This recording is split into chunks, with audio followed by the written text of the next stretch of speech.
ඔයා දන්නවද? ශ්‍රී ලංකාවේ වාර්තා වූ පළමු මෝටර් රථ අනතුර සිද්ධ වෙලා තියෙන්නේ අදින් අවුරුදු 100කටත් වැඩිය කලින් කියලා?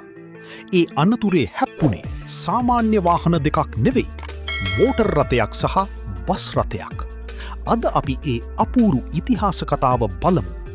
ලැබී ඇති පැරණි වාර්තා අනුව 1910 වර්ෂයේදී කොළඹ නගරයේ වාර්තා වූ පළමු මාර්ග අනතුර සිදුව තිබෙනවා. ඒ අනතුරට සම්බන්ධ වෙලා තිබුණේ K507 ලියාපදිංචි අංකය සහිත මෝටර් රථයක් සහ A889 ලියාපදිංචි අංකය සහිත කොළඹ කොටුව බලා ධාවනය වූ බස් රථයක්. ඒ කාලයේ ශ්‍රී ලංකාවේ මෝටර් රථ ඉතාමත් අඩු ප්‍රමාණයක් තිබුණා. මාර්ගවල වැඩිපුරම දකින්න ලැබුණේ අශ්ව කරත්ත සහ ගොන් කරත්තයි.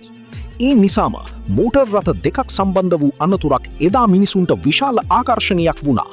පැරණි ඡායාරූපවලින් පේන විදියට මෝටර් රථයේ ඉදිරිපස කොටස සහ බස් රථයේ පැත්තට සැලකිය යුතු හානි සිදුව තිබෙනවා. කෙසේ වෙතත් මෙම අනතුරෙන් මරණ හෝ බරපතල තුවාල පිළිබඳ නිශ්චිත තොරතුරු අද වන විට හමුවන්නේ නැහැ. මේ වගේ පැරණි ශ්‍රී ලංකාවේ අමතක වූ ඉතිහාස කතා තවත් බලන්න කැමතිනම් මේ වීඩියෝව ලයික් කරන්න, channel එක subscribe කරන්න, bell එකත් on කරන්න. ඔයා හිතනවද මේක තමයි ශ්‍රී ලංකාවේ වාර්තා වූ පළමු මෝටර් රථ අනතුර කියලා? ඔයාගේ අදහස කොමෙන්ට් එකකින් කියන්න.